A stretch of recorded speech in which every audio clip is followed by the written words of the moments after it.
Good evening, everyone, and welcome to the Charlotte Motor Speedway. It's pole position qualifying for the 36th annual Coca-Cola 600. Great crowd is out tonight, and welcome to Prime as we follow the entire field, over 50 cars, to run for nearly $50,000 and a chance to start up front at 5 o'clock this coming Sunday in the Coca-Cola 600. I'm Ken Squire, welcoming you aboard. As you see the cars just rolling out in a matter of moments. The first car out was to have been Rick Mast, car number 1. But the Rockbridge, Vaz, Virginia driver is still back in the garage area. Something amiss? The story from Ramby Pemberton. Well, Ken, it's well documented how difficult it is for the engine builders on the Winston Cup Series to get these cars ready to qualify. They put the engines right on the line. That's what happened to Rick Mast in qualifying. Evidently, they dropped the rod, says crew chief Kevin Hamlin. They've recently gotten the engine changed. They've got a new one in. They've got it fired. They just set the timing. Rick Mast was supposed to be the first car out on the line of over 50 cars that will attempt to qualify here this evening. They said their car's running good, but it'll take him just a little while before this car gets out on the line. Now, Glenn Jarrett with Terry Labonte. Glenn? Okay, thanks, Randy. And we're sitting by next to Terry Labonte. He has been clocked as one of the 2 fastest cars all day. Terry, have you got something for him? Well, we ran pretty good in practice, but we've got an early qualifying number here, and the track usually gets a little quicker as the night goes on.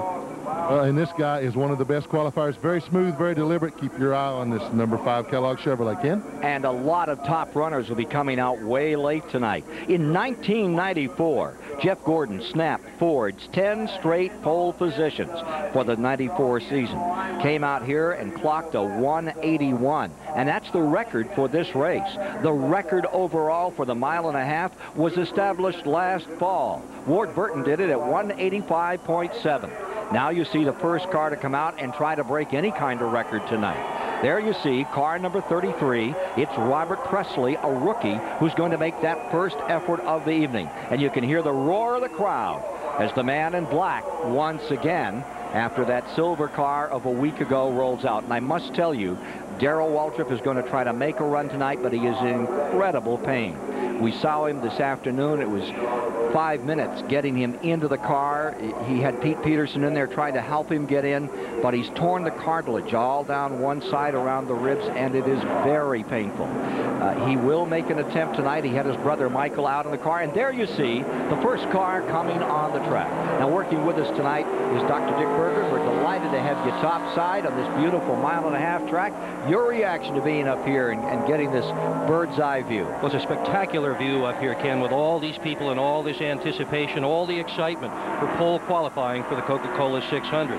This guy, rookie Robert Presley, says this is such a tough division. He's a real veteran of the Busch Grand National Series. This is his first year in Winston Cup. He says if he had any idea how tough this was, he'd have come over here much sooner. Under green, 2 laps, the faster of the 2. They're qualifying marked as you watch it live here on Prime tonight. Here is Presley settling down on that first run. The Asheville, North Carolina campaigner had that great record going for the first of 2 laps. That's the same car he ran in the Winston Select and the Winston Open last week. He finished 3rd in the Open with it, 7th in the Select. He was very fast in both races. So let's see what he's going to turn out here today. Crew Chief Charlie Presley looking on. Owner Leo Jackson, first lap coming up. 24-degree banking in the corners. On lap number 1 for Robert Presley. The time, that should be a 30.030. 30.030 is what we're showing. 30.030, and that would bring his speed up to only 179 miles an hour. 179.8 is going to take more than that to knock down the door and get into victory lane this evening. Second lap being completed on Robert Presley. 29.986 is the second lap on Robert Presley. He gets the speed up. The second lap, the faster of the 2, at 180.084. 180.084 for Robert Presley. Next car out.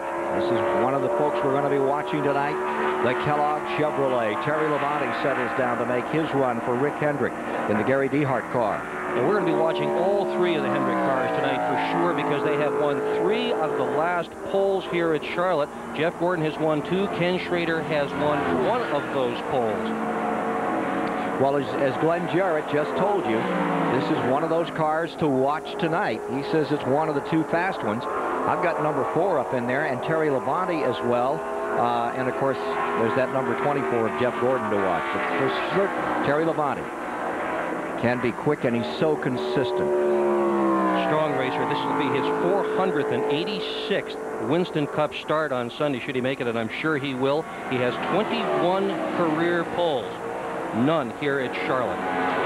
The first lap is a 1:80.084. The time, 29.9. Do I have that as 3.6 or 8.6?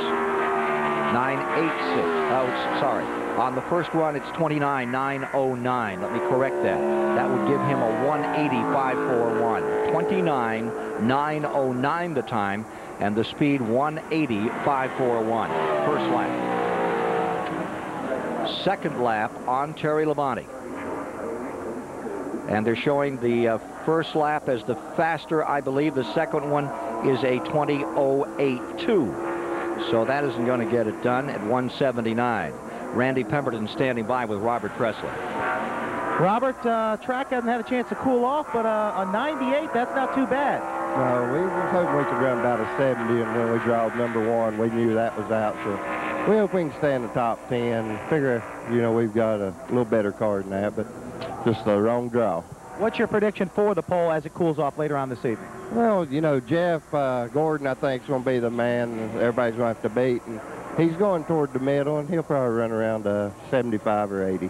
One of those guys that might have a shot at Jeff Gordon, everybody's talking about in the garage area today, is Mark Martin. He's standing by with Glenn Jarrett. And Mark has been one of the fastest sports today. Mark, which lap should be the quickest? The first should be by quite a bit if you hit it right. You know, the tires are in a lot better shape the first lap. Now, you've done this for many, many years, but do you still get excited about this? Oh, I just don't want to mess up, you know. We'd like to get a good starting spot here. We got a real good race car, but we'll probably race better than we qualify. He's getting ready to button up, take off. It's very, very rare that Mark Martin ever messes up. 30.009 is a lap just turned by Derek Cope from Spanaway, Washington, and Bobby Allison, straight arrow number 12, 179.9. He's got to go faster, and he's showing smoke here as he comes out of turn 3 and down into 4 and back to the line in his second lap. Derek Cope trying to make his 10th start. Shuts it off. Wisp of smoke out of the back. That is not a good sign. They've obviously had an engine problem of some sort in that car. 30.206 is that second lap, and it's a 178.772. Randy Pemberton standing by with Texas Terry Labonte. Well, Terry has climbed from his Kellogg Chevy, a 90. It's hard to say whether that's good or not at this point. Certainly not going to be good enough for the first couple runs. Well, I don't know. You know, that was a good time in practice this afternoon, but the track's going to get quicker than it always does here. And it'll probably cool off 10 or 15 degrees, and those guys going late will be a little quicker. I guess one of your partners, too, certainly everybody talking about he the one that beat Jeff Gordon. Is he? He was awful fast in practice, and he goes real late, so he should be tough. Okay, good luck in the 600. Thank you. Underway. Another serious contender always when he runs for the pole. Mark Martin out of Batesville, Arkansas, in the Valvoline Thunderbird number 6. Going for his 12th start. His best starting position in this race was the pole in 1991. Can he do it again for Jack Roush? Mark's one of the experienced drivers for sure, Ken, but if you ask him who is liable to win the pole tonight, Mark would tell you it would be one of the young kids. He says that experience mitigates against doing well in a pole run, but helps you an awful lot to actually run the race. Well, he didn't do so well in that first lap, 30.230. He's off at a 178. Is that a 178.6? 176.30. 176.630. 178.630. Take a correction on that. 178.630 is his first lap. Second lap is completed. by the Ford. And that one is a 30-143 up to 179-146. Surprise on Mark Martin, and not a happy surprise either. We'll be back with more of pole position qualifying live from the Charlotte Motor Speedway on Prime in a moment. Mark couldn't break a 30. What happened? We all thought you'd be down there pretty well in the 28s or 29s, or 80s or 90s. Yeah, we got loose. Just missed it today. We'd been, a lot better than that, but you got to roll the dice, and we missed. But I'm sure the car will be good for the 600. It's going to be awesome. And we'll be back with more from Charlotte in a moment. We just saw Jeff Purvis at 174.8, and Chuck Bound at a 178.9. More from Charlotte after this. For the Coca-Cola 600. Right now, Terry Labonte would roll off on the pole with Robert Presley alongside. We just saw a lap by Chuck Brown in his second lap at 179.110, 30.149 the time. That would be his quick time out there for fifth. And car number 90 is just completing its second lap. It's in its second lap now. Its first lap for Mike Wallace of the Wallace brothers from Missouri was a 179.319, which would make him fourth, and he's trying to improve on that. He's never qualified well, and this is his third effort. 37th and a 35th previously. That second lap looks like a 30.205. He slowed down a little, 30.206. Got him down to a 178.772. So the first lap is a 179.319, and that would make him fourth quickest. Glenn Jarrett is standing by with Ken Schrader. Well, Ken Schrader is the second car in line now to go off. Will be 11th overall. Ken, you had some pretty fast laps today, but tell me, you're a good qualifier. What's the key to getting around here? I know you got to go fast, but how do you do it? I don't know. The last 3 times I've been here, I haven't been able to get around without hitting anything, Glenn. So I think we might check up just a little bit and get just a good time to live with this time. Okay, he's still nursing some soreness from Saturday night and also from that thumb injury he suffered out in Washington. Big crash with Jimmy Spencer back there in the Winston Select. Now you see Jeff Burton on the track. Bobby Hillen, who is driving for Moroso on a one-race deal, did not come out. That car has not made an appearance, and so we're now watching the number 8, the Ray Bestis Brakes Ford for the Stavola brothers. This is Jeff Burton going to work. One of the 2 Burton brothers who are running here tonight. Ward Burton is his little brother. Won the pole here last fall with a speed of 185 miles an hour. He saw sparks underneath the car. Once it gets dark, and it will get dark before all this qualifying is over, some of these cars will absolutely light up the sky. Yeah, well, he's lighting this guy up at 29.964, 180.216. That's second fastest. And he's going for more here in lap number 2. Remember, his brother has set the overall record at 185 plus last October, second lap on the Ray Bestis Ford. Lap time coming up on Jeff Burton is a 30.005. He backed it up a little to 179.970 as you see the 2 laps, and the first lap will be his lap of credit, 180.216. That makes him second overall on the field deck. What a nice run he had this evening. Looking very strong. One of the Burtons, and now you see car number 10 getting ready for his go, for his 19th start here. This is Ricky Rudd of Chesapeake, Virginia. Has won pole a year ago over at Rockingham. And he won Sonoma this year as well. On the road course, he won a pole. 22 career poles. I remember when this guy was a youngster, Ken, and now this is his 510th career Winston Cup race. He is one of the old veterans. But he's never qualified well for this event, with the exception of 92 when he qualified in third. In all those previous years, at 10th was about the best he could pull off. Let's see if Ricky Rudd has it hung together tonight. Here's Ricky Rudd in car 10, the Tide Ford, coming down to the line. Best 600 finish back in 81 fourth, and how about this? 29.953, 180.282. That will make him second. Ricky Rudd. Talk about lighting things up. Here he comes on that second lap. Around 4. And getting dark here as well. The shadows now from the grandstand have covered the front straightaway. That is cooling it off. That makes the engines run with more horsepower, and this is definitely a horsepower track. Didn't help him, however, in the second lap at 30.038.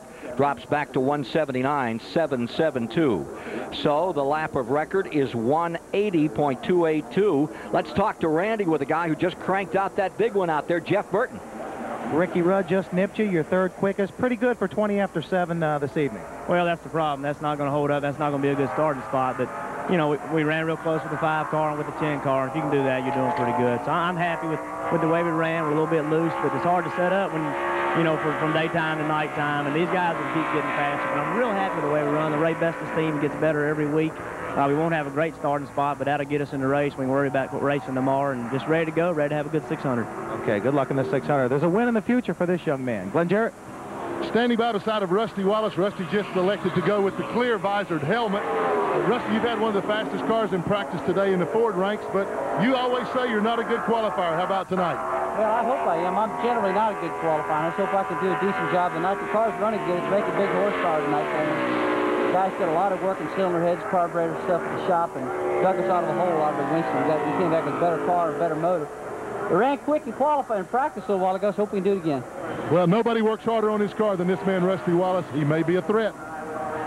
Ken Schrader on that first lap, and let's see if he's bringing it down. After one lap, he does a 29.749, 181.519, and Schrader is on the pole. Ken Schrader at 181.519 hits the key, turns it off, and drives it on in. He hasn't won a pole since Darlington back in September of '93. But he's one of the great all-time qualifiers here. He's won 2 poles in the last 5 years in this race. Out of his last dozen qualifying attempts here at Charlotte, 11th is his worst run. Remember him saying just before going out he was going to cool it? If that's cooling. Yeah, right. Well, in '93 he was on the pole. It was 177. Tonight it's 181 plus. Question is, can he stay there? Back with more from Charlotte in a moment. If they were to send them on their way right now, Schrader would be on the pole at 181.5. 181.519. That would be a new record for the 600. Jeff Gordon at a 181.4. Let's meet Ken Schrader right now. Kenny Schrader on the pole. You said you're going to be a little conservative. Was that conservative? Yeah, that was conservative. I would say that'll start the Budweiser car about 6 to 8, maybe. If that's as high up as it probably be. Might be farther back than that, but you know it's going to get a lot faster. And I left too much laying on the table because we've been wrecking too much lately, so we just got something we can start with. Okay, thanks, Kenny. Ken? On the Speedway, we just saw Hut Strickland bring the Bernstein car across at 187.95 and take a second position on the grid, 187.95, and now you're watching Jeremy Mayfield on the track in car number 98 as he wrestles it out of turn number 2. Getting underway, and we have no time coming up on that car for some reason. We did not get a time to come up from the computer on the number 98, the RCA car. Cale Yarborough's machine coming around to complete its second lap. And we're not showing any recording of any time from NASCAR on that machine as it turns down 2 laps. And we're watching Jimmy Spencer come out. So let's see. Here we go. Now we've got Hut Strickland coming in with a 30.349. That's for car number 98, Jeremy Mayfield. And that would be a 177.910 as his quick lap for Jeremy. That would make him 11th quickest among them at the present time. The only one slower would be Jeff Purvis. Here's Jimmy Spencer, who certainly created a lot of excitement back here in the Winston Select coming on the track, Dick Berggren. He sure did. He's exciting no matter where he runs, though. I think he could run all by himself for about 25 or 30 laps and have people sitting on the edge of their seats in the grandstand because he runs so hard. As the weather changes, as the temperature drops tonight, it's key here. Glenn Jarrett has more on that story.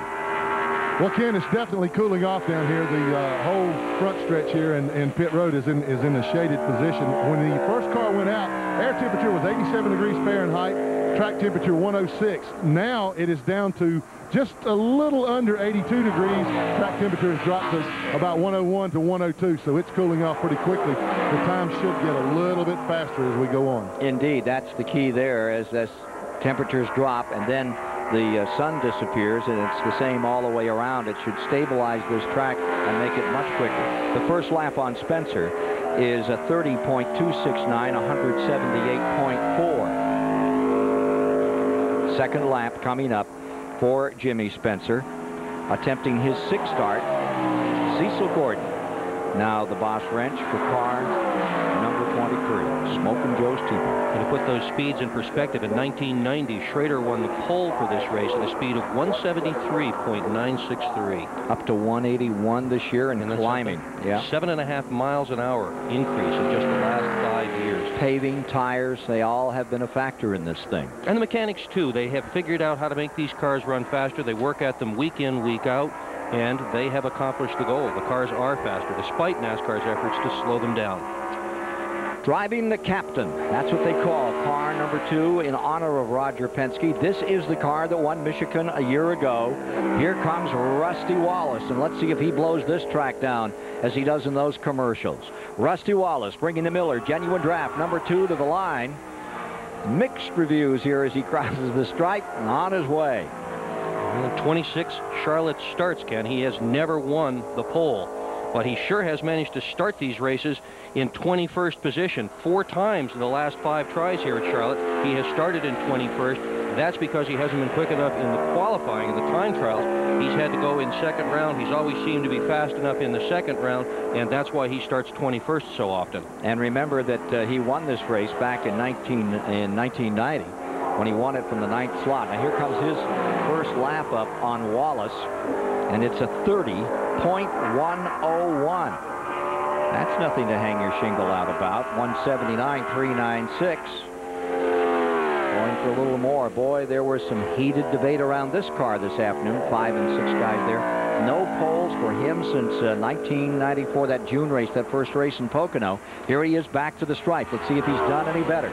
Rusty Wallace. You can see that the main straightaway now on this 1.5-mile track is all shrouded from the sun. That looks like 6th quickest coming up, folks, at 180.096. The time was 29, as you see here, 984 in the summary. And the second lap at 180.096 will be the lap of record.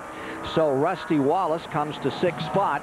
At the present time, it's Kenny Schrader up in front and Hutch Strickland second fastest. Top 20 and look for a new track record. Ken Schrader is up there, and Joe Nemechek has the guy who was second last year to Jeff Gordon's done it again. Right now he's at that 180 plus mark. There you see the 87 coming in, just finishing his run here at the Speedway. Not too far off is Jeff Gordon in the running tonight. We're going to see him come out, the guy that set in the pole a year ago. And right now, Glenn Jarrett is with the guy everybody's talking about. Well, everybody's trying to catch him, Ken. And Jeff, you won it all Saturday night. Can you keep the winning streak going tonight? You seem to be the fastest.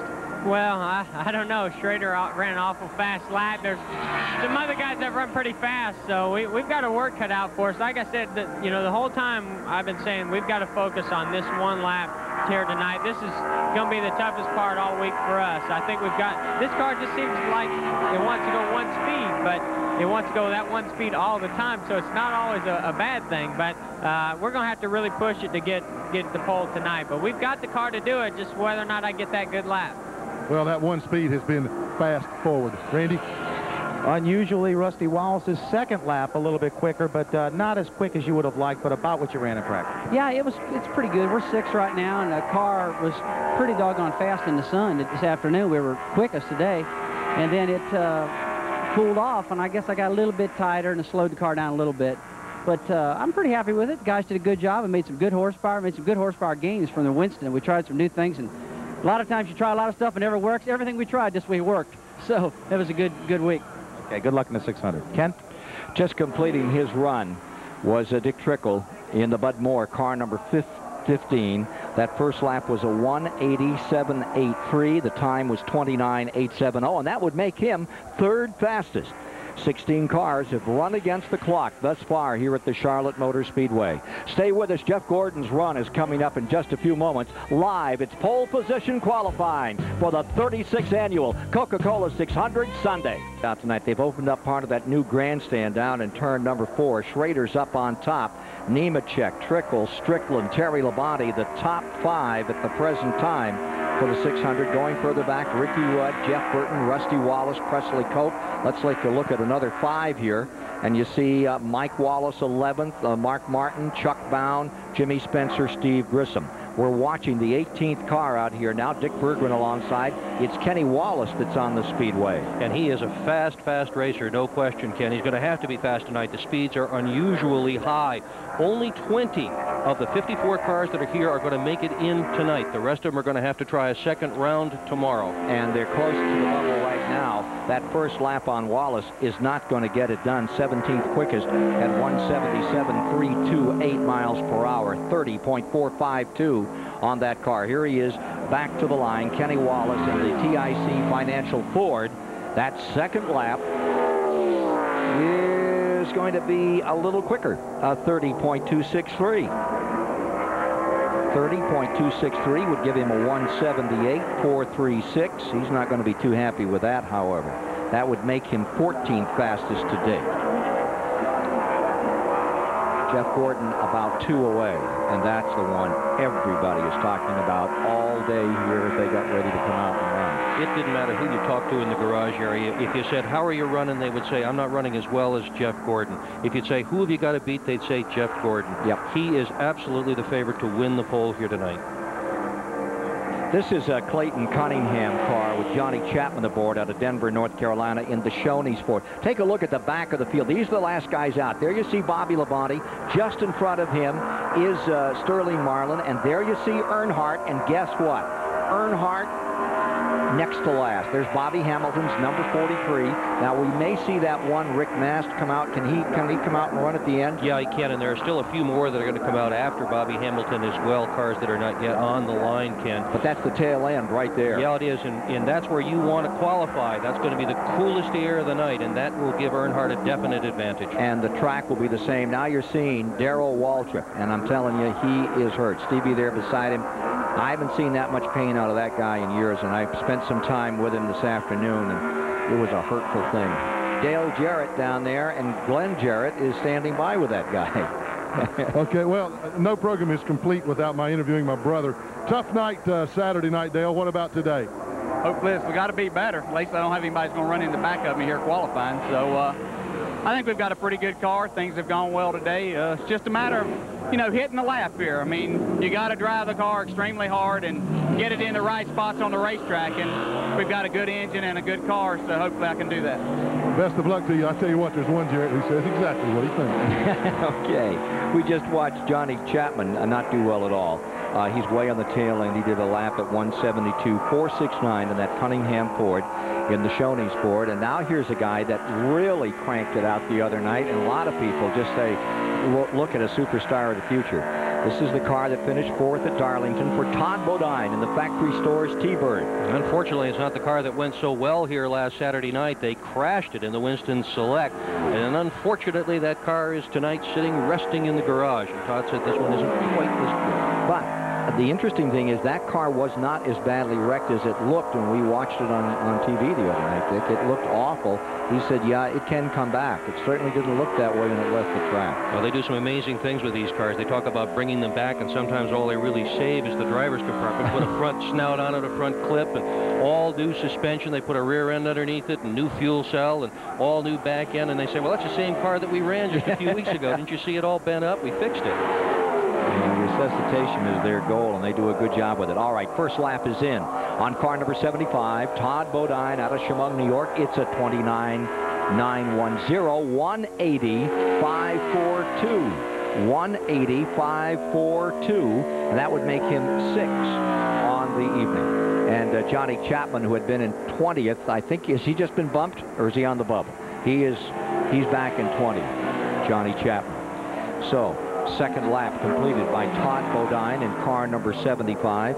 Qualified 6th and only his second week ever driving for Butch Mock. We're back.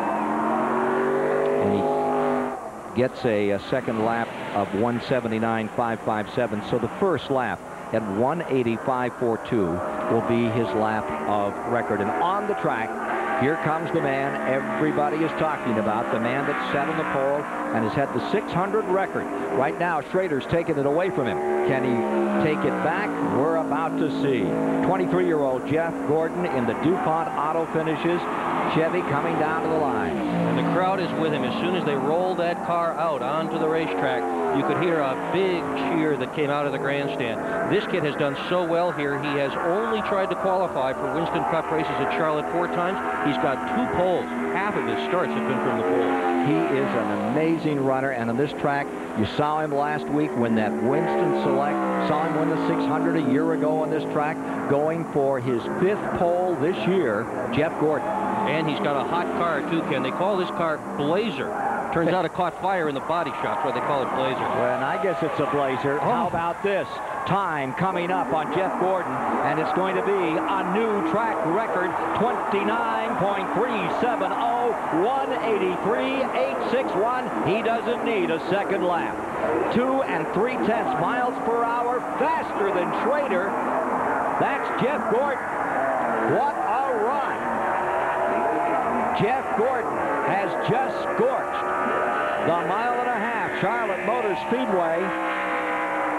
Unbelievable. Picked up over $300,000 here last Saturday night before a sellout crowd of over 110,000, and he's back coming onto the pit road, turning in. We'll get an interview with him in just a moment. John Andretti is on the track in car number 37. The press rushing down, and we'll be there with Jeff Gordon in just a moment. And here at the Charlotte Motor Speedway, Jeff Purvis has just been bumped from the top 20. On the bubble is Jeremy Mayfield. We saw John Andretti turn a 30.241, 178.566. And that puts him in 16th position. And the man on the pole with a record for the 600 at 183+ miles per hour is standing by with Randy. It was as expected, Jeff Gordon. I think you thought you were going to do it. Everybody thought you were going to do it. You did do it. Well, so far. It might have been expected from some other people, but I didn't expect to run that lap. I mean, that's real fast, and that's the fastest I've ever been around this place, and it was a great lap. I mean, 1 and 2 is where I made up all my time. I drove real hard down in there, jumped back in the gas, it stuck. I mean, it might wiggled a little bit, but it just stuck, and it's the greatest feeling in the world when it does that.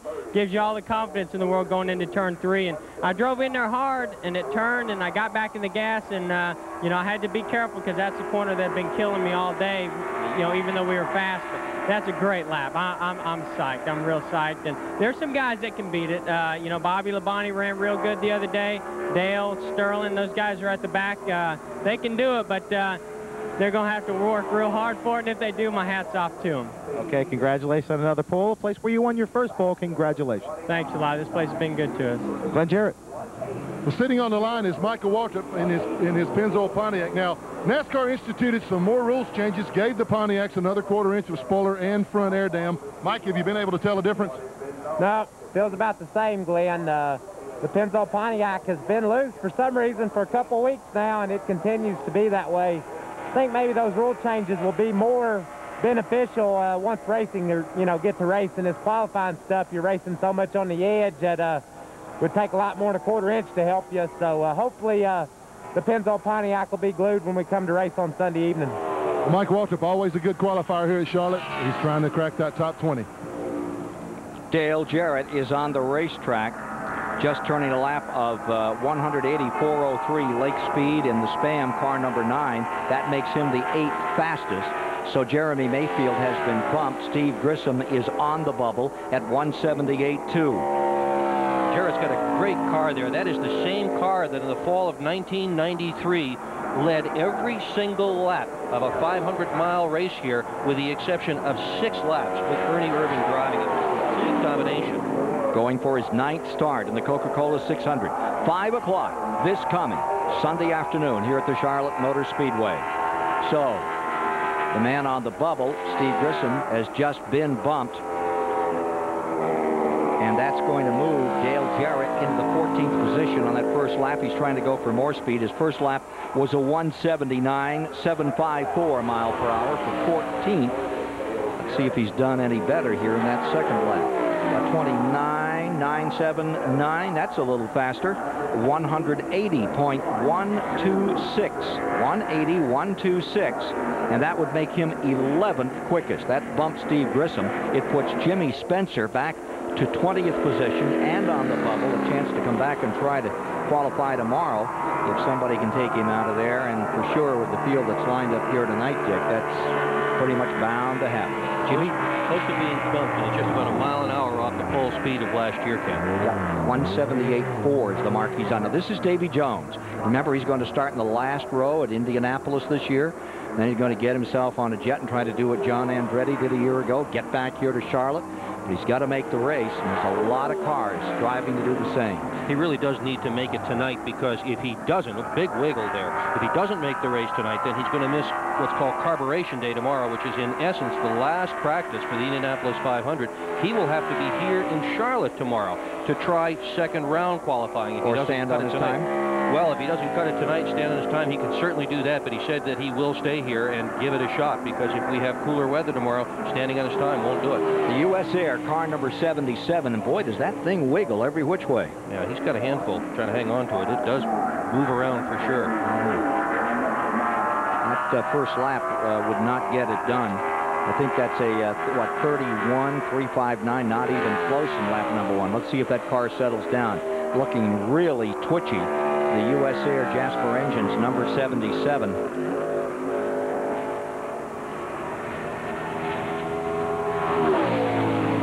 That car hasn't come up to speed throughout the day of practice here. Still trying, Davy Jones. 176. And I don't think that one's going to cut it any better. A 172 1 mile per hour, and the second lap is a 176.3. Does not bump Jimmy Spencer. So now you got to flip the quarter and see if you want to stand on that, or. And Dick seems to believe he's going to give up carburetor. I would think you'd want to get up to Indy and shake that thing out one more time before you. Certainly what do would. you think? They do whistle there, 225 miles an hour. Well, here's Michael Waltrip, and we all know how well he's qualified here. He's had some very good runs on this track in the qualifying exercise. Back in 1991, he started outside of the front row. Sterling Marlin back here having a little chat, talking things over. And we've got a caution on the track. We've got a truck pulling out. There's apparently something to look at there. Back in a moment. We're back with you at the Charlotte Motor Speedway. It's Goody's pole position qualifying night. And Jeff Gordon has just set a new record in 600 qualifying at 183.861. Schrader's second. As you look back through the line, Jeff Burton finds himself in the 10th spot. Ricky Rudd is 9th, looking a little further back. There's Dale Jarrett for 11th. He just made his run. Mike Wallace still stays up there in 15th. And here rounds out the group Jimmy Spencer on the bubble, Kenny Wallace, John Andretti, Bound, and Marlin just in front of him, or Mark Martin just in front of him. Here is the run for Michael Waltrip. And he looked pretty good out here today. He spent not much, but some of the afternoon working his brother's car in, the car number 17, because Darrell was in such pain. And Michael came over and said, let me give you a hand. This is one of the Pontiac cars that's out here running tonight, Ken. And they got a little bit more spoiler on the back. That helps keep the car glued to the racetrack. They got a little bit more air dam in the front, another 1/4 inch. But car owner Felix Sabates, who owns one of the Pontiacs that runs here, Kyle Petty's car, says that's not going to do it. And that might do it. He's at the second. He's bumped Jimmy Spencer. There's the second fastest time of the night. And I got to tell you, Ricky Craven, unofficially today, was as quick as anything out here. And he's coming out next in that number 41. 29.732, 181.622 is the lap turned out by Michael Wallace as he strives for just a little bit more. So Doug Hewitt, his crew chief there, watching that run. Felix says the nose on these Pontiacs is too long, and he blames himself. He says the car owner shouldn't have gone for as much nose as they got. They begged NASCAR for it. They got it. And Felix says it doesn't make the car as fast as we could make it if we had gone back to where we used to be. Second lap was a 181.513. So the first lap for Waltrip at 181.622 right there makes him second quickest, third car to break the old 600 qualifying record. Let's join Randy. Well, Davy Jones has climbed from the Jasper Engine US Air Ford. Davy, not what you wanted. Of course, the big story, you're in the Indy 500, not in this race yet. What do you do tomorrow? Qualifying second round here. You got to go to Carburation Day. What are you going to do? Well, you know, I think the priority is to stay here and focus on what we got to do to get into the show here. You know, it would have been the ultimate to go out and have a good car and run a good time, but you know, we slept. You know, the car was real loose on me, and you know, I tried to do the best I could with what I had. So, you know, it's tough. It hasn't been an easy month, and you know, I certainly would have liked to have a good time. But a lot of talent here, a lot of dedication. That shows you how hard some of these guys are trying to make it in the Winston Cup Series. He will be here for second round qualifying. Glenn? Well, last year at Charlotte Motor Speedway, all eyes were on Jeff Bodine's Exide Battery Sport. He won the Winston. He seemed to be running away with the fall race. Succumbed to engine problems. Jeff, how about today? Well, it looks like they're on another Jeff Gordon. He's flying out here.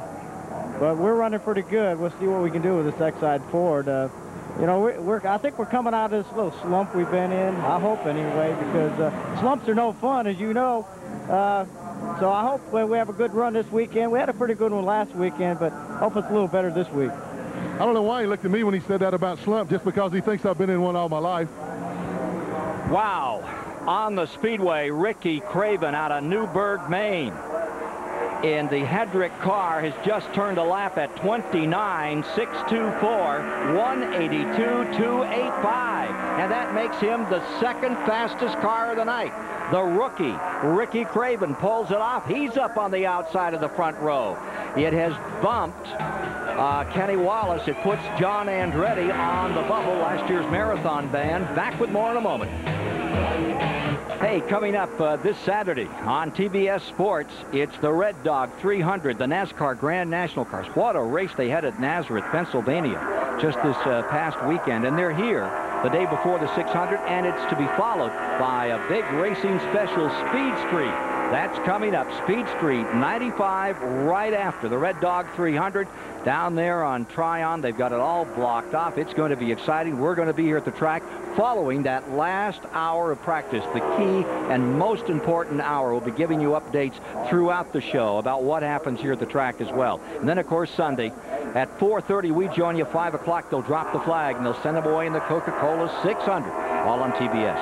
Greg Sachs just out here at a 32.78, not fast enough to crack the top 20.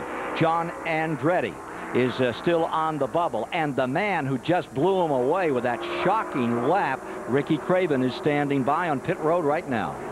Well, I wonder how shocked he is. How shocked are you at that lap? I think a few people aren't here, but I doubt that you are. you know, I was more shocked when I let the team down in the Winston. You know, I didn't qualify good, and I'm glad, real happy for everybody that we're second. I'm starting to get more comfortable in the Winston Cup car, and it's my birthday. I came up one short. You know, I would like to have had the pole, but we're gaining. Addition of Rick Wren in the last few weeks of this team, has that made a difference? It really has, and he's been with me in the past, but I got to tell you that Waddell has been a tremendous boost for me, and the experience that he had, I knew going into it that he'd be a great coach, and I got to believe that he feels as good about me as I do about him. Okay, good run. Thank you. A little problem here, folks. There's the flag. There's the flagman. Whoops.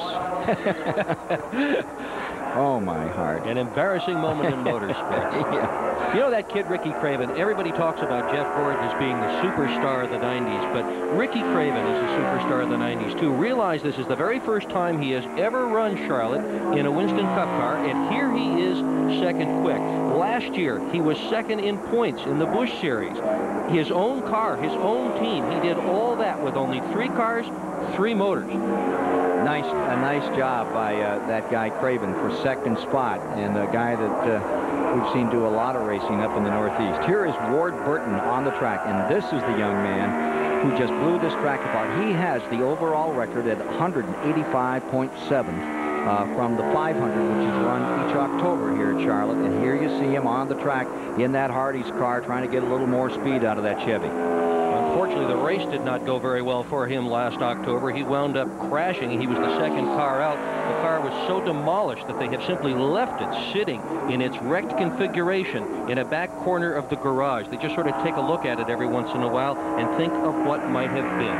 Well, there you see that lap, and that wasn't like last year. A 179.313 in the second lap for Ward Burton. And there's the flag down below the flag. Are they going to take a break and get his flag back? Ah, yeah, they got it. They got it. Okay. All is well. Those are expensive flags. You're going to lose those right there. I always wonder what would happen if the flagman dropped a checkered flag in the middle of a race, like on a Saturday night short track where you got about a quarter mile and 100 cars all zooming around. What happens at the end of the race? What would they do? All right. Get that for the 800 number. Let's go down to pit road. DW is down there right now. Well, Ken, we've documented how much pain Darrell Waltrip has been in today. The flagman's not the only guy having a bad day. Darrell, how bad is the pain, and are you up for this? I don't think so, Glenn. I'm going to go out and the best lap I've run's been 32 seconds, and I'm just going to go out and see if I could happen to get in a lap and, you know, make the top 20 tonight. I'm hurting real bad. I can't steer the car. I can walk around the garage and no pain much, but when I got to rotate, when I got to go to the left in the G-forces, it's like somebody stabs me in the back with a knife. Pain's too bad tomorrow. Will you put someone else in the car? No, we could, you know, if I could let somebody qualify the car tonight and they put it on the pole, we'd have to start last Sunday anyway. So whatever will happen, and we can take a champion's provisional, I guess, and start at the back of the field, and I'll just rest up between now and Sunday and hope I'm in good shape by Sunday to run the 600 miles. Best of luck to you. Our prayers are with you. Yeah, I need them bad. Thank you a lot. DW. That's a definition of courage right there. Sit in that car, that hurt, go out and run 180 miles an hour near to it. And the definition of heart was the other night when he climbed out after that terrible wreck. He got out there and said, hey, I'm all, you know, and I still got a good car and I'm coming back, but he didn't realize then just how much he hurt. And the crowd was with him. They'd love to see him come back and win more races. They really love this man. And Jeff Bodine is now on the track in car number 7. His first lap is in at 30.095, 179. Let's see, 433. Give him 17th. So that means that John Andretti is among the past. Chuck Bown, he is just bumped out of that.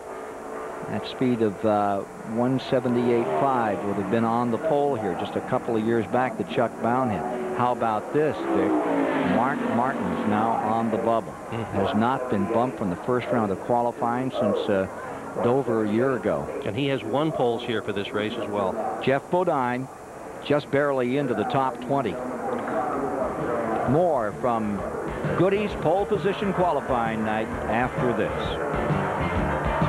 We're back, and there you see how they've lined up thus far. Jeff Gordon with a new 600 record at 183.8. Ricky Craven, the New Englander, at 182.2. Waltrip Schrader back on the bubble is Ward Burton. Mark Martin has been knocked out of the top 20. Gone from the top 20. An amazing story on that Jack Roush car. And here you see Morgan Shepherd just did that. He qualified 6th fastest. Morgan had a lap at 180.844. Elton Sawyer going to work and doing a lot of work in both the Grand National ranks, Dick, as well as in the Winston Cup with the number 27 for Junior Johnson. And how about that? 5th. What a great run for him. He is an interesting story, Ken. He had been a Grand National driver, ran out of rides in order to stay with it. For a year and a half, he carried tires for Bill Davis' team in that same series, just to stay close to it. Now, they want him to run Winston Cup. They want him to run a full season of Busch racing. He's sort of sitting there saying, I'm glad I stuck around. Yeah, he stuck it into 5th place here tonight. 180.935 on that lap. 29.859 the time. 29 and 859 1/1000ths of a second was the run made on the single lap by car number 27 that will put Elton Sawyer right up here in the show. Elton Sawyer now qualifying in 5th. So on the bubble is Mike Wallace, who ran 8th Saturday night in that all-star race. Mike Wallace at 179.3 is on the bubble. Ward Burton has just been bumped out. 6 of the top 10 have never won a Winston Cup race at this time. Here's Brett Bodine. And he should have a good run. He has done very, very well qualifying here. Last year, he was 5th qualifier for this race, 5th quick. In '93, he was the 2nd quick qualifier. Unfortunately, he has not made out so well in the race itself. Last year, after qualifying 5th, he was the 2nd car out. He crashed. The year before, he was the 1st car out, and he blew his engine. But he's a great qualifier. Seeking the 6th pole of his career, this is Brett Bodine.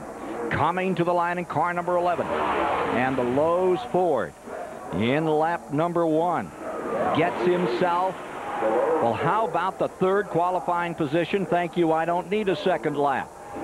That lap is a 183, correction, that's a 181.941. The time 29.680, and that would make him 3rd fastest. That's 29.680, 181.941. So that's going to put Jeff Bodine on the bubble. Let's go down to Glenn. Well, in what is quite possibly the fastest Batmobile that Gotham City has ever seen, Bill Elliott sits awaiting. Now, Bill, the last time I talked to you Saturday night, everything was red. Now it's Batman black. I want to know, is it faster? Well, it seems to be. I think anything would have been faster than the car we had here Saturday night. But, you know what, for all of McDonald's crowd and all the people at Warner Brothers putting this deal together, I think it's great, and we're proud to wear the colors. Well, they're certainly proud of Bill. They've gotten a lot of exposure out of it this year. It looks like the thing to do here at Charlotte is to change colors. Holy smokes there, Batman. All right, here we are with 20 guys. Jeff Bodine is now on the bubble at 179.4 and car number 20. Now, this would be Bobby Hillen driving the Moroso car on a one-race deal. He's still trying to put together a package to go to Indianapolis for that big upcoming race. And as they come to the line, he was supposed to go out 9th, and he's now in the order. Let's see how this first lap is going to go on car number 20. This is Dick Moroso's car, and he admits his team has been struggling since he lost his young son in a tragic automobile accident. He's had lots of different drivers. They've tried very, very hard. The drivers have done a good job, but it just has not seemed to have come together for Dick Moroso after that tragic accident. This is Hillen's 2nd Winston Cup effort this year. Missed the Daytona 500 by 1 spot back in February. So let's see what Bobby Hillen out of Midland, Texas has done in that Finalud car. And that doesn't look like it's going to get it. Bobby Hillen at a 30.360, way down 177.819. More to come shortly here on Goody's Pole Night. Rick Mast was supposed to be the first man out. The Rockbridge, Baths, Virginia driver of car number 1 has just turned the 14th fastest time. That has bumped Jeff Bodine out of the top 20. And he's trying in the 2nd lap to go a little quicker. That first lap was at 29.933, and it is the faster of the two at 180.403. It'll put Derek Cope on the bubble, and that ties him for 13th. Ties him for 13th. So, back to Randy Pemberton on pit road. Brett Bodine, the highest qualifying Ford. Brett, I was over to your house the other day. We sat and chatted about whether or not you and the Junior Johnson team could pick up a little momentum here in 1 week at Charlotte. You said you thought you could. That was the first step. Well, it really was a good qualifying run. We're awfully proud of it. You know, we just went for it tonight. Charlotte's always been a track I love to qualify at, and we had a good race car today. I'm proud of the boys. They really worked hard, especially the motor room. They really worked overtime all day Sunday night, trying to get a qualifying motor done. We blew all our good stuff up last week, and they came back with a super good horse here, and really proud of this Lowe's race team. Great run, Brett. One guy working hard on the track right now, Darrell Waltrip. Indeed, working hard just to sit in that car tonight is Darrell Waltrip. Here he brings the Western Auto number 17 around. I don't believe he had any idea how badly he was hurt, but anyone that suffered torn cartilage around the rib stick, that's a toughie. And it just presses you in the seat of the car. The centrifugal force pushes you and just puts incredible pain on him. Hey, hold the phone. Waltrip just qualified 17th. 29.9, 29.968, 180.192. As he said the other night, I'm not ready for the junkyard yet. And he dug deep for that one. To be that hurt to run that fast, 180 miles an hour, and he could barely talk to do the interview before the run. And he didn't want to talk to, because it hurt too much to breathe. And you know how that is if you've banged yourself at all. all torn up, and here he comes in with a lap at 180-192. True grit. 17th fastest at the present time. Robert Presley is 20th. He's on the bubble, tied for the lead in the Rookie of the Year standings. Derek Cope has just been bumped. And here comes Musgrave. The Family Channel car comes to full sun. And it's getting cooler and cooler and cooler, and we wonder what would have happened to some of those early cars had they had an opportunity to run right now. Remember Terry Labonte, the second car out. He was so fast he stayed on the pole for a while. Right now, he is 11th, sliding back. And Earnhardt is yet to come. He is next to last in line. Sterling Marlin, who has been very fast, is yet to come. And Bobby Labonte is in the back of the line. Some of the quickest cars are going to get to run under the best possible track conditions. But the two Jack Roush cars are not doing well on a track that some people say favored Ford in the old days. Musgrave's first lap, Dick, is a 178.974. That's 27th quickest. So neither of those cars has turned anything out tonight. Well, the Ford teams are still complaining, and they're saying that Chevrolet has too much of an edge on them. Billy Engel, for example, put a 6.5-inch back spoiler on the car that Ricky Rudd drives. They picked up 0.2 of a second just by adding a little bit more spoiler, and he says, give us that much spoiler, and we'll be all set. We'll start to fly around here. Well, right now, they're not flying, and we still have on the bubble Robert Presley at 180.084. The second lap was a bit quicker. That was turned by this man, Ted Musgrave, out of Wisconsin, at 179.712. It made him 22nd. Did not crack the top 20. Presley stays in at 180. Everybody in the top 20 over 180 miles an hour. How about that? Bill Elliott with a black car. Look at the sparks. You see the sparks underneath. He is bottoming going through the corner. Car painted black for a special McDonald's movie promotion. Tony Gibson, the crew chief, said if the sponsor asked us to put the motor in upside down, we'd probably do that too, whatever it takes. Whoa! Got squirrely there for a minute, and here is Darrell Waltrip getting some help. Just taking it so easy, trying to get in and out of that car. Randy is down there waiting to talk with him in a moment, waiting this first lap on Bill Elliott, who, among the active drivers, is still the .1 guy. He's been taking 4 poles. And there's Darrell Waltrip out of his car after that great run.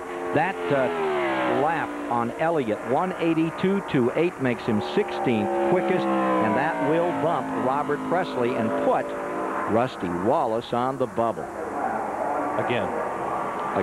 Rusty Wallace is facing the very real possibility that he is going to have to run again tomorrow. Let's have Randy Pemberton come in here and talk with Darrell Waltrip. Well, let me tell you something. Anybody that says these guys don't earn their money, and they earn pretty fair money, they would be fooling themselves, because Darrell Waltrip, as Dick Berggren said, dug deep for that lap. Darrell, a heck of a job to do what you did out there just now. Our best lap has been a 32 flat, and that's sucking it up right there. I mean, it hurt, but this car is so awesome right now. If I wasn't hurt, it'd run a 29.20. I really think that. But that's the best I can do today. Wounded, I'm hurting pretty good, and I just hope I can get better by Sunday so I can run all day. But if I don't, I'll put somebody else in it. Darrell, what can you do therapy-wise between now and Sunday? Well, we just go down here and let them stimulate. I got muscles and stuff torn in my rib cage, and you know, they'll heal, but they're usually pretty slow. So I just have to tape it. I'm taped up real tight right now, and that helped a lot. And I just have to work with it and see what kind of shape I'm in by Sunday. If I can't do it, I'll just have to, you know, start the race and hold on as long as I can, and then put somebody in the car when time permits.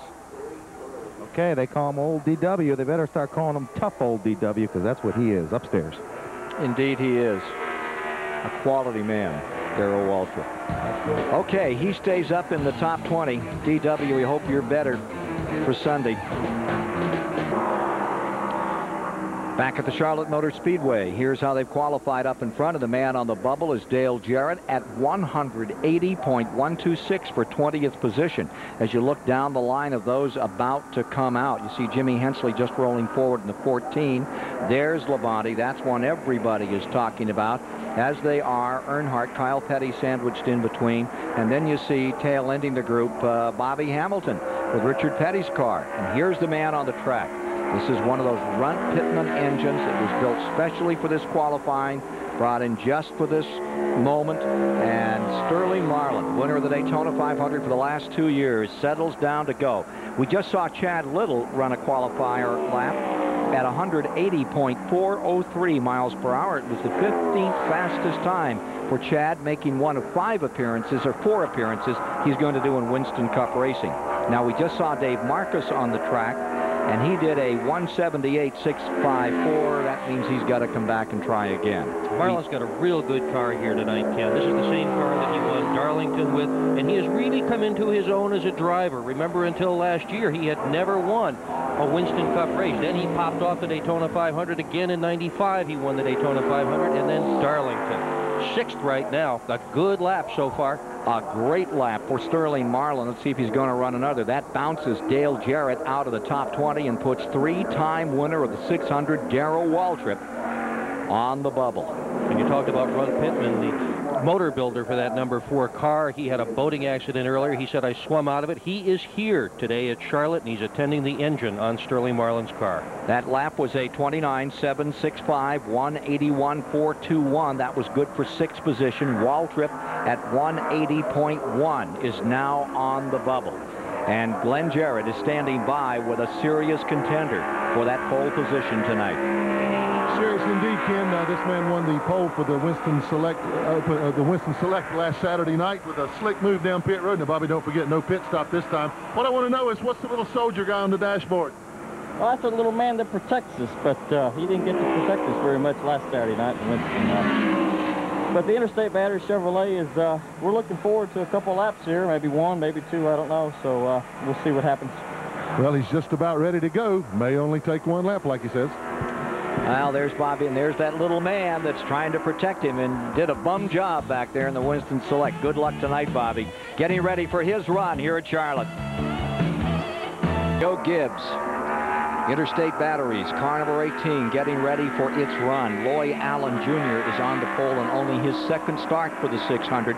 Darrell Waltrip's on the bubble at 180.193.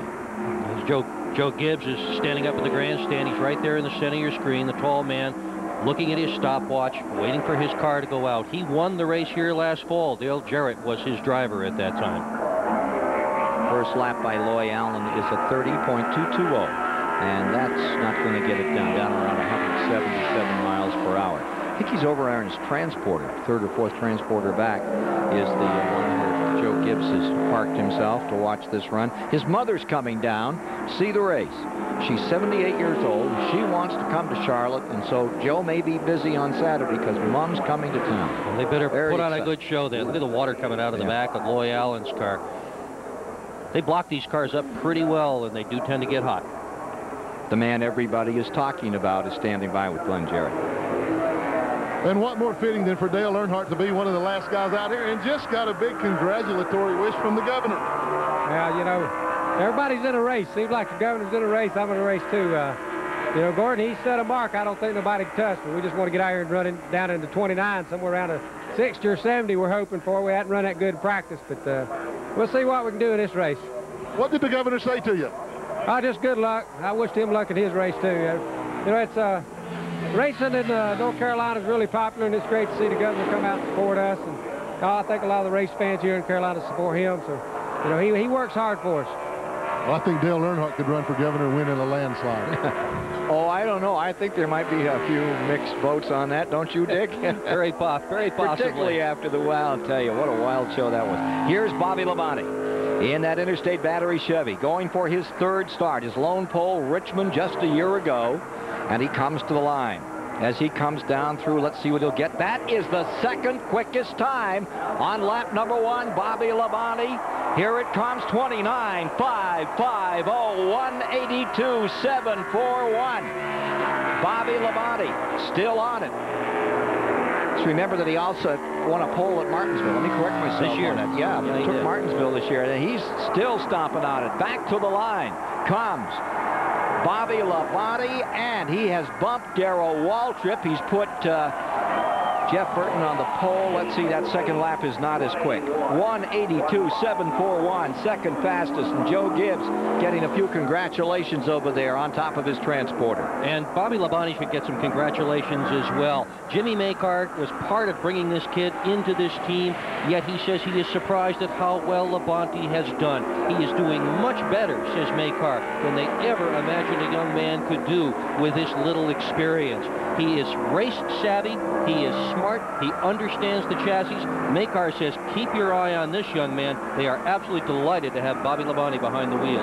Jeff Burton on the bubble, the 1994 Rookie of the Year. I said Gordon, excuse me, I didn't mean that. Jeff Burton is the man on the bubble. Waltrip has just been bumped, and it is Petty, Kyle, number 42 for Felix Savetis, now on the Coors Light Pontiac in its his 15th start. The champion back here in 1987 comes around. And they have been struggling ever since. They have not won a pole since the Daytona 500 in 1993. They are trying to get it all together. Felix Savetis says we're just going to build and build and build. One of the things they just built is an 1.5 acre new shop. Imagine that, an 1.5 acres for a race car garage. But that's what they've done, and they are building for the future. Felix says we're just going to tread water for this year with this nose that we really don't like, but look out for us next year. We will have it all together. First lap on Kyle Petty was a 1:77.901, not close. I think it's stuff like that that's causing Kyle to ride his motorcycle so many miles. He rode from California to Charlotte recently. You know, not a good run for Kyle Petty.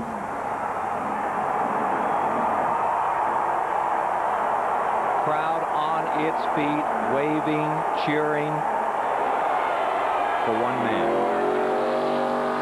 Earnhardt in number 3, coming to speed. Ready to make his run for the pole. Randy Pemberton standing by with Bobby Labonte. Bobby, second run, second quickest. Great job. I tell you what, you know, the car's been pretty good since we got here, and we drew a good qualifying number. NASCAR did for us, so we're pretty tickled. You know, I didn't think we had anything for Jeff, and sure enough, we didn't. And I went ahead and run a second lap just to see how it felt. But you know, it's pretty good for the Interstate Battery Chevrolet. Last weekend we're on the pole. This weekend, you know, so far we're second. You know, and we'll just take whatever we get. You know, we comfortable here and just go from there. Good luck, Ken. Bobby always in Jeff Gordon's shadow. 1993 Rookie of the Year. Jeff Gordon just in front of him. Races this year. Rockingham. Gordon was first. Bobby Labonte second. Atlanta. Gordon was first. Bobby Labonte second. Here he comes, completing his first lap. Earnhardt. Speed. Not enough. 30.160. 179.045. Jeff Burton stays. That's 33rd for Earnhardt. And they're still cheering in the grandstand. They're cheering him on to do better this time around. He has got some fans in this joint. Here he comes back to the stripe. I don't think he can get that much more out of that car at this point. And, you know, he's never been one to put that much emphasis on qualifying either, Dick. No, he really hasn't, Ken. He's only qualified in the top 10 once in the past 5 years here, and that was a 9th. That was a 177.984. So the 179.045 will bring him back out, only 33rd. Hey, you know what that's going to make for? A heck of a show in the first 100 miles come Sunday afternoon in the 36th annual Coca-Cola 600, because there's nothing more exciting than to watch that man in that car, number 3, coming up through traffic. Starting in the back. That's going to be something to see. Now, here's Bobby Hamilton. STP Pontiac has been improving race after race, and let's see what this Nashville, Tennessee campaigner can do. Celebrated his 32nd birthday yesterday, coming to the stripe. Bobby Hamilton, 5th start for the 600. Well, I'll tell you one thing. When the lights come on, the sparks, they sure do show up. Don't you like this night racing? I love this night racing, and so do the fans, too, Ken. It just brings everybody out. It's more exciting. You focus your attention on what's going on the racetrack. It's what racing really should be. Dick Berger, the editor of Stock Car Magazine, with us up here tonight, enjoying live the pole position qualifying effort, the Goodies pole night at the Charlotte Motor Speedway. Got a lap coming up on Bobby Hamilton. He gets a 29.983. That's 29.983, and that won't get it done. It's not close enough to that top 20. Jeff Burton stays 20th. Bill Elliott 19th. Ricky Rudd 18th. Chad Little 17th. And back in 21st, Darrell Waltrip with a Purple Heart run here tonight. Second lap is completed on Bobby Hamilton. I think that clears the deck. It does. Pit road We'll is empty now. have the top 20 for you.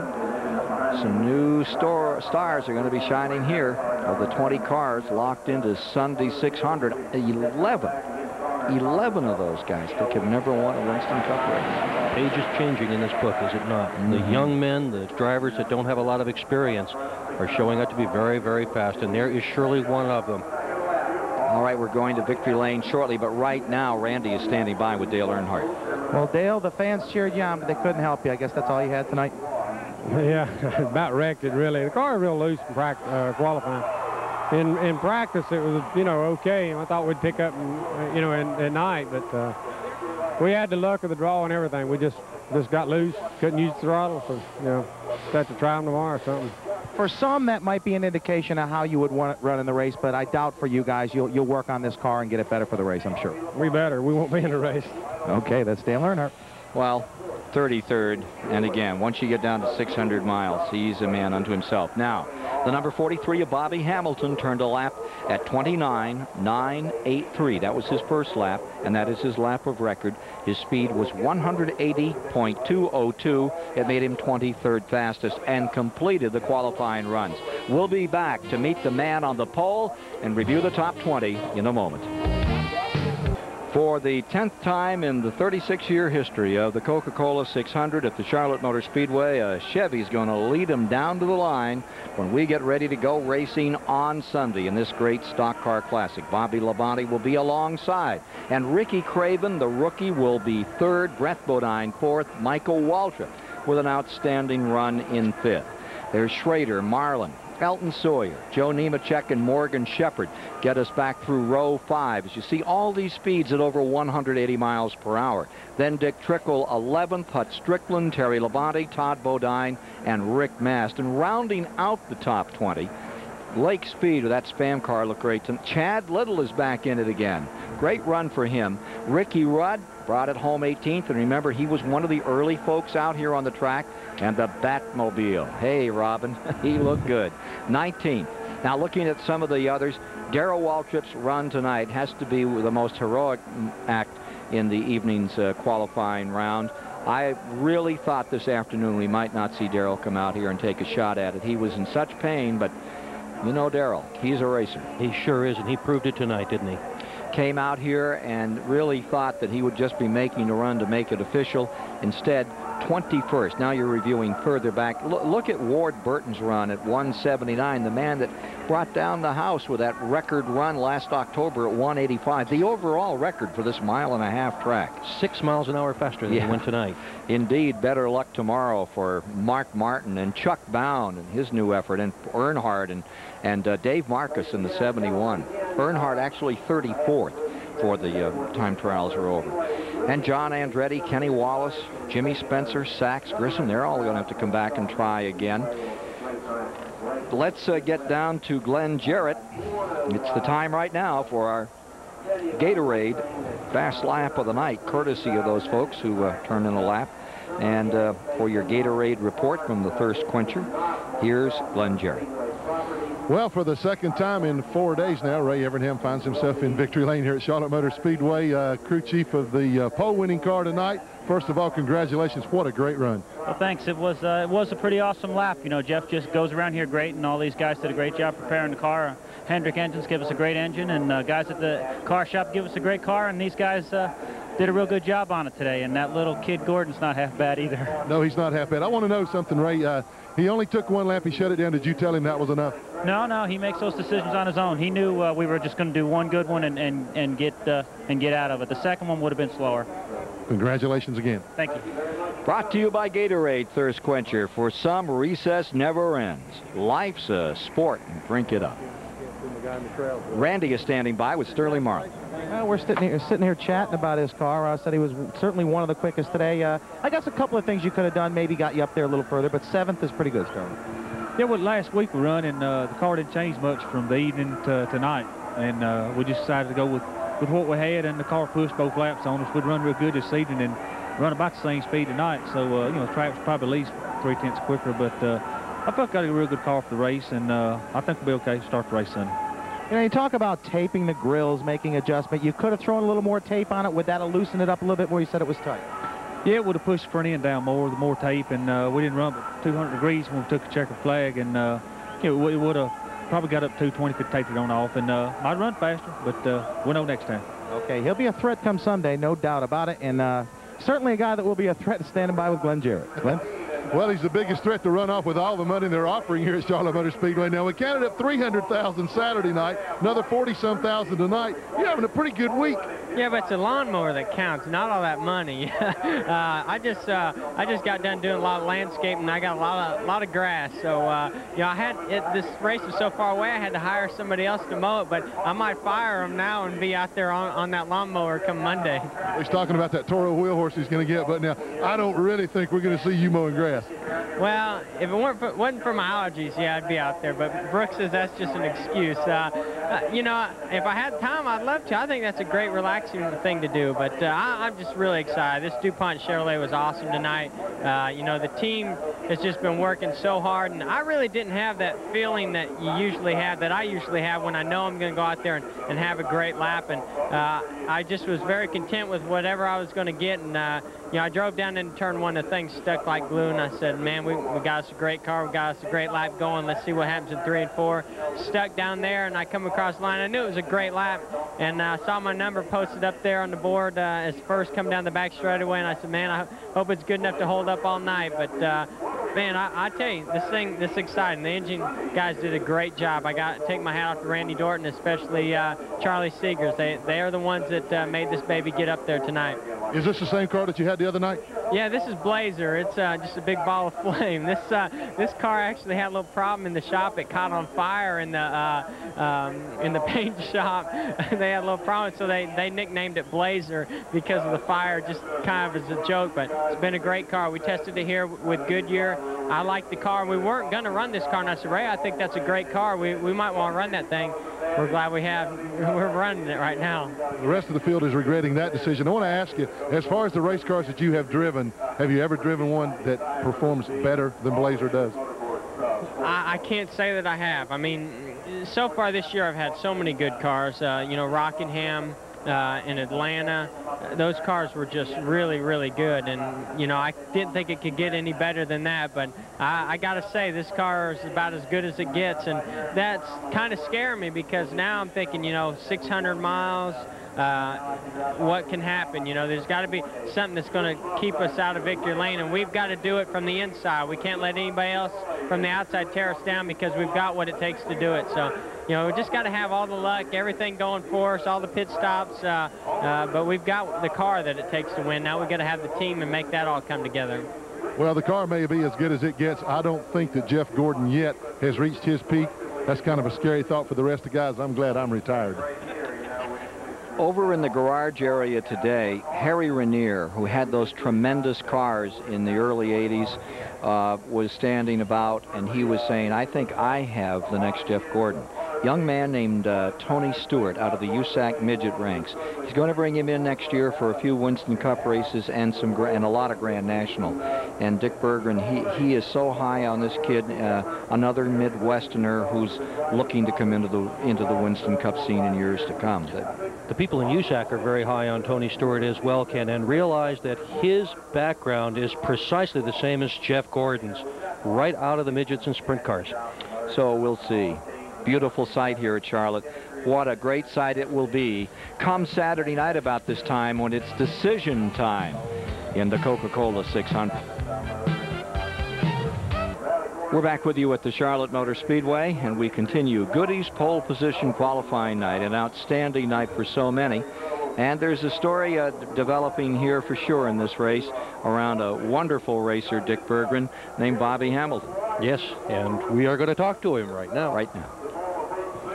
Well, it's Bobby Hamilton, driver of the STP Pontiac. Of course, Bobby, there have been some rule changes. There have been a couple in the past 2 weeks, one more for you guys in the Pontiac field. I know today it didn't really give you a chance to exercise, but what will it do to you maybe by the time the 600 rolls around? Will it help? Yeah, I think, Randy, when the race gets started and you get 50 laps into the race, that's when it'll show the difference for us, you know.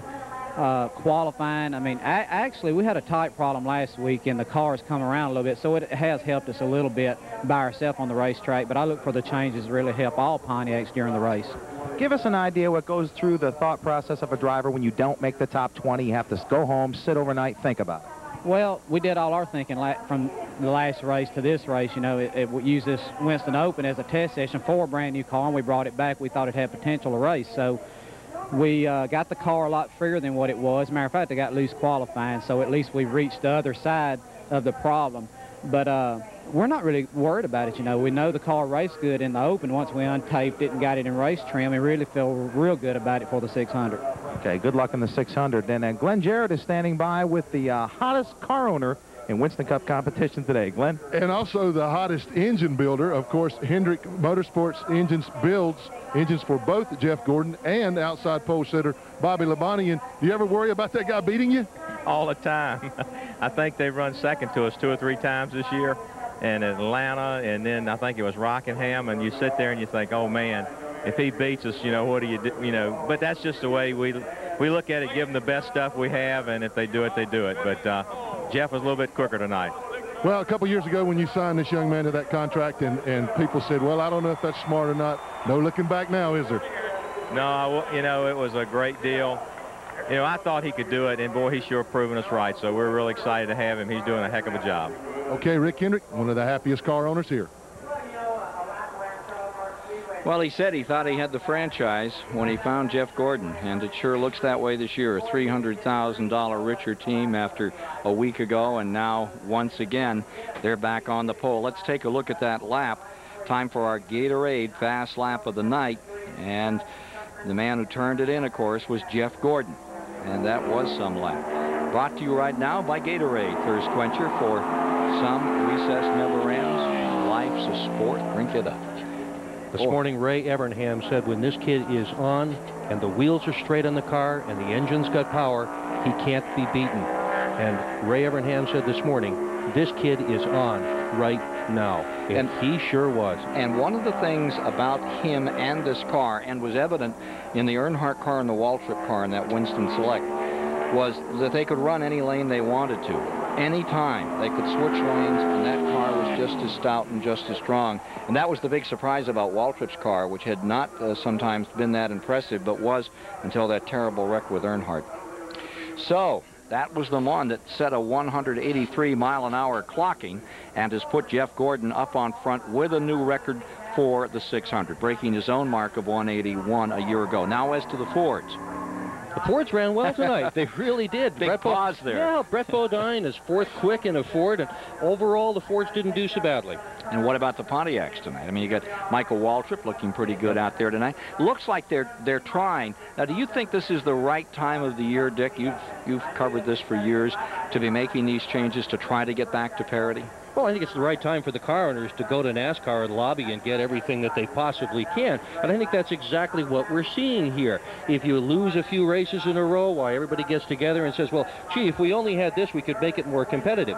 NASCAR's goal is a level playing field where every car is as fast as every other car, at least as far as makes are concerned, and let the drivers and teams decide it amongst themselves. So it's time to do some politics, I think. And it certainly makes for a lot of controversy and a lot of great letters to the Winston Cup scene and everybody else.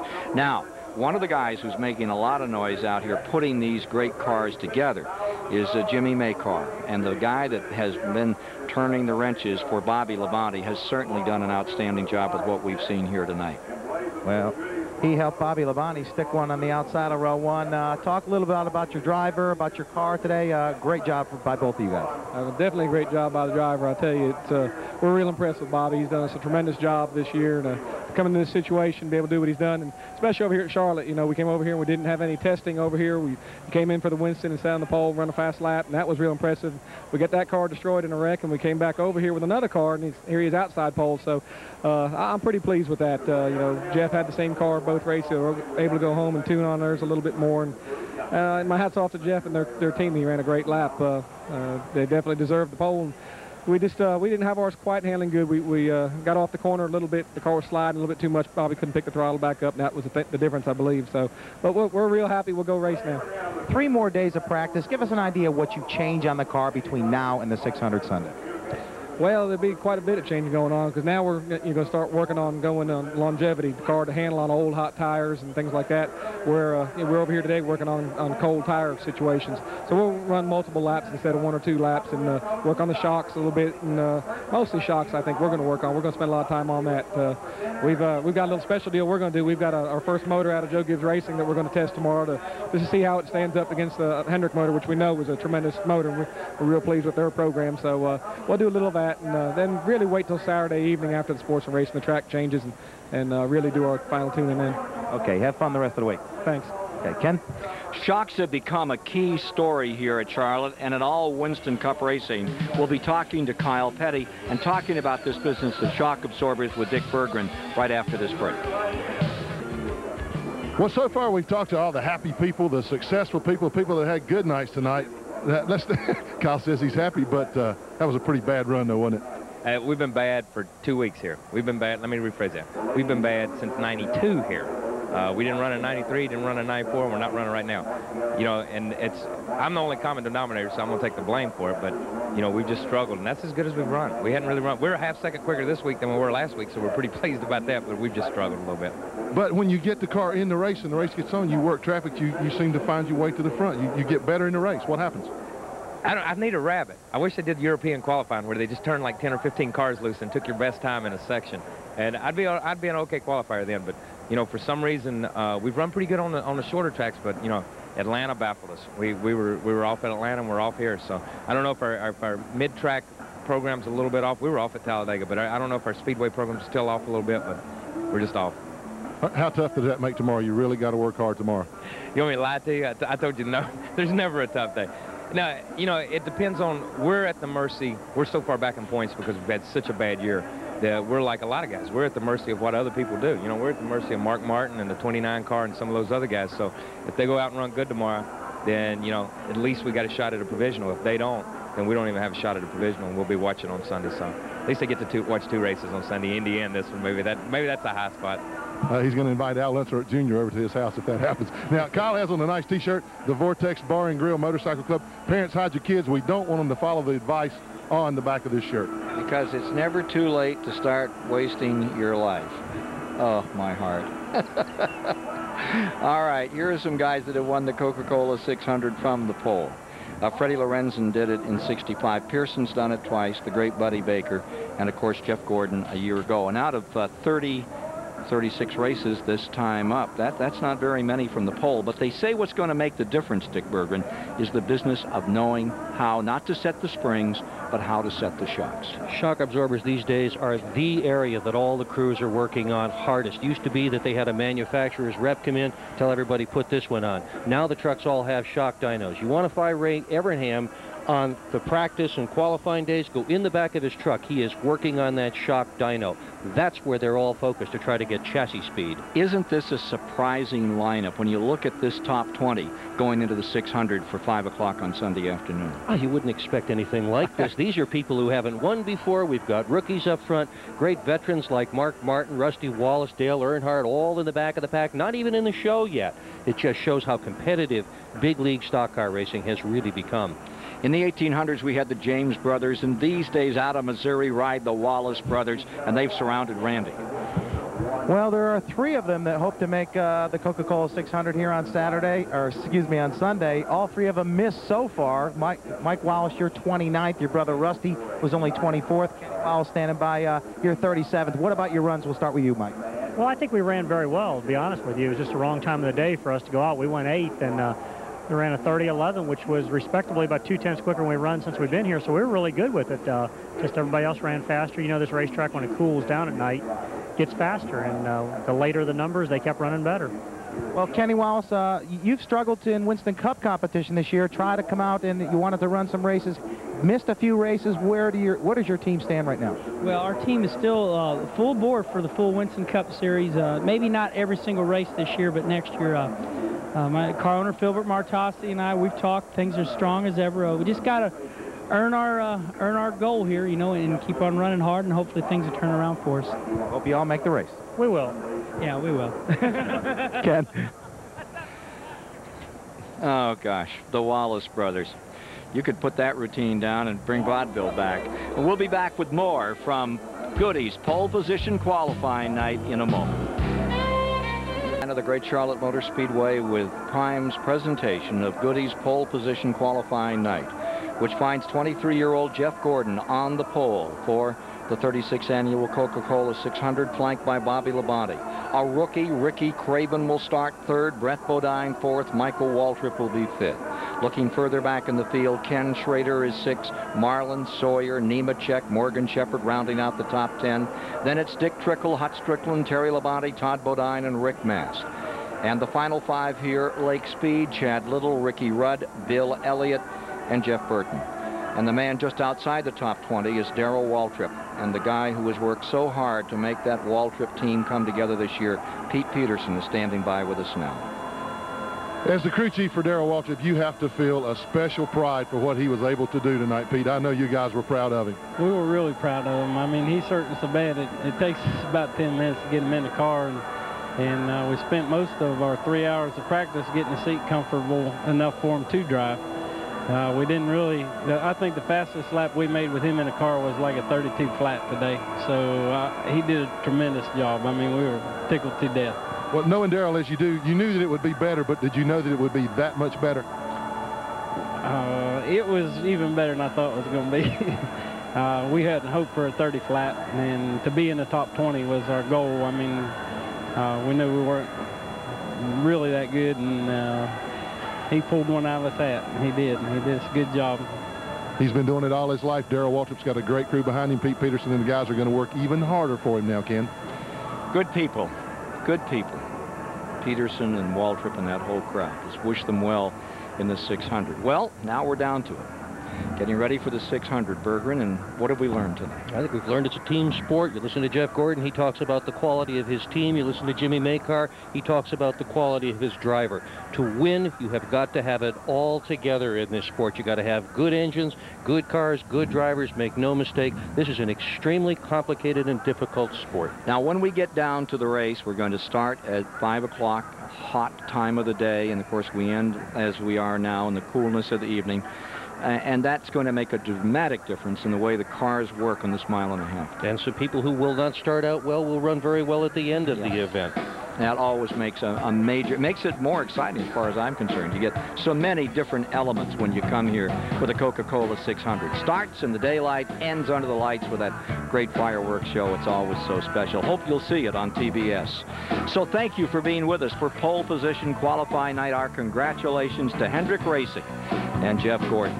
For Glenn Jarrett, Randy Pemberton, and Dr. Dick Berggren, Stock Car Magazine, thanks so much for being with us. I'm Ken Squire. Good night.